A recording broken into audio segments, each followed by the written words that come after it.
อ่านข้อความนี้น้องใดมาฮอดลักซีกำลังขี่รถเมื่อบานบ่อาจแปลลาในการถูกอายทำร้ายใจกัน เมื่อน้องหมดความสัมพันธ์ก็เหลือเพียงบ้านให้กลับไปหาอายคงคิดว่า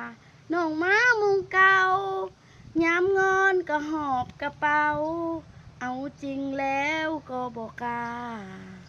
แต่หลายเถื่อโพดที่อายขอโทษแล้วผิดสัญญาจึงขอไปตายดับหน้าลากรุงลางทุกความเป็นไป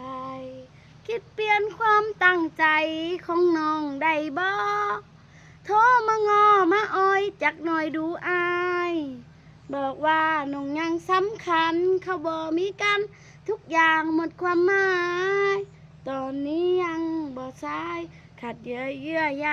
เปลี่ยนใจน้องเนี่ยเป็นหยังพอแล้ว โอเค โอ้ยม่วนแฮง